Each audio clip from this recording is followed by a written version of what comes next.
Well, folks, here again for the weekly forecast. Before we get to the primary forecast, let's take a look at what's happened over this last 7-day period. Of course, the main precipitation event was last weekend, as we've seen some severe thunderstorm activity break out with the associated upper low that came jumping out of the central Rocky Mountain, then rapidly moved up toward the northern plains and laid down a pretty significant area of snow in south central Canada, and also across much of the North Dakota and Montana. For us here, we again got dry slotted in portions of central and western Nebraska.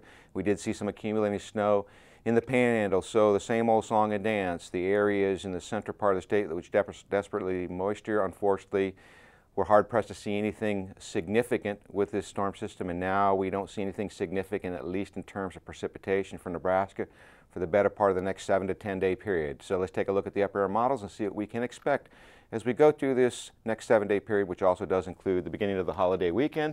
And you will notice that we do have high pressure that is sitting somewhere over the southern plains regions, and we have a trough approaching the northwest. So aloft, we have a southwesterly flow.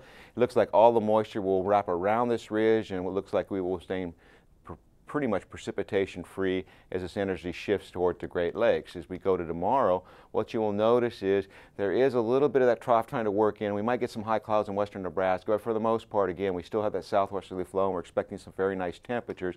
The only significant cool down that we can see during this period is a little piece of energy tries to make its way into the Great Lakes, and that may push temperatures down a few degrees on Monday. It might increase the clouds, and there might be a chance for an isolated sprinkle across eastern Nebraska, but I think the primary focus of moisture will remain in Iowa and points to the east. Now, as we go into Tuesday, what we're going to notice is the ridge starts to reestablish itself, and we look like we're going to be into a very warm trend as we move from Tuesday through Friday of next week, as temperatures gradually increase, and we'll be pushing the 60-degree mark with basically a ridge and a loft, and all the moisture again staying well to the north of us and to the east and to the west, nothing in the center or southern part of the country. As we get to Thursday, we start to see this ridge shifting toward east, and you'll notice a little bit of this energy tries to make its way into the northern plains from that trough entering the Pacific coast, but it doesn't reach Nebraska. And as we get into Friday, now this energy starts to dip down, and there's a very good possibility we could see some precipitation breaking out during the game in Iowa City between Nebraska and Iowa City or Iowa.